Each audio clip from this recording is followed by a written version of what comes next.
Loktak lake पूर्वोत्तर भारत के मणिपुर राज्य में स्थित है।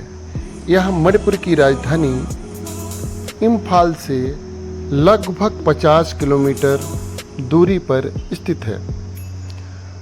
लोकतक लेक पूर्वोत्तर भारत के मीठे पानी की सबसे बड़ी झील है। हम ऐसा भी कह सकते हैं कि यह झील पूर्वोत्तर भारत ही नहीं विश्व में मीठे पानी की सबसे बड़ी झील है। इस झील का क्षेत्रफल लगभग 40 वर्ग किलोमीटर है।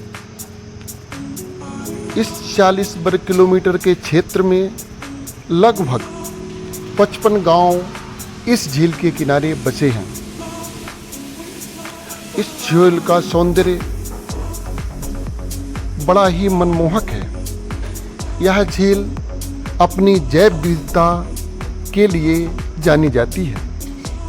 विभिन्न प्रकार के जलीय जीव और जलीय वनस्पतियां इस झील में पाए जाते हैं। इस झील में पाए जाने वाली एक प्रकार की शैवाल कुछ जलीय वनस्पतियों से मिलकर फ्लोटिंग आइलैंड का निर्माण करती है। यह जलीय वनस्पतियां और शैवाल मिट्टी बनाते हैं, जो मिट्टी और वनस्पति घास मिलकर के इस के पानी पर तैरते रहते हैं और एक द्वीप का निर्माण करते हैं।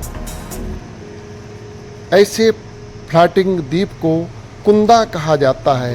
यह स्थानीय भाषा का शब्द है कुंदा। लोग इसे फ्लोटिंग आइलैंड भी कहते हैं। इस झील के बीच में सबसे बड़ा फ्लोटिंग आइलैंड कैजबुल नामजाओ है। इस आइलैंड को भारत सरकार ने संरक्षित घोषित किया है और इस पर एक राष्ट्रीय उद्यान बनाया है।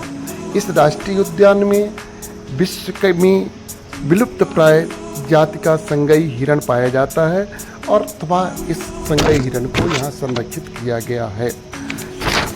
ये जो फ्लोटिंग आइलैंड है, इस पर मणिपुर सरकार के सहयोग से यहाँ के स्थानीय निवासी हट बनाते हैं, घास फूस की हट बनाते हैं, जिसमें यह यात्रियों को ठहराते हैं। इससे यहाँ के स्थानीय लोगों की आमदनी बढ़ती है और यात्रियों को इस झील का आनंद लेने का अवसर प्राप्त होता है। इन फ्लोटिंग आइलैंड तक यात्रियों को नाव के सहारे पहुंचाया जाता है। छोटी छोटी नाव डोंगियां होती हैं जिन पर बैठा कर यात्रियों को ले जाते हैं और वापस फिर किनारे लाते हैं। यहाँ के लोग इस झील से मछली पकड़ते हैं। सरकार इस झील के पानी से बिजली का उत्पादन करती है। इस झील के पानी का पीने के लिए उपयोग किया जाता है और सिंचाई में भी उपयोग किया जाता है।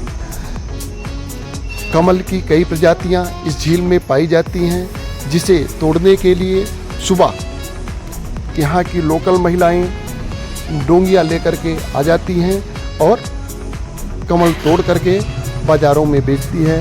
यहाँ से यहाँ की आमदनी बढ़ती है और लोगों के जीवन यापन का साधन है यह झील। धन्यवाद।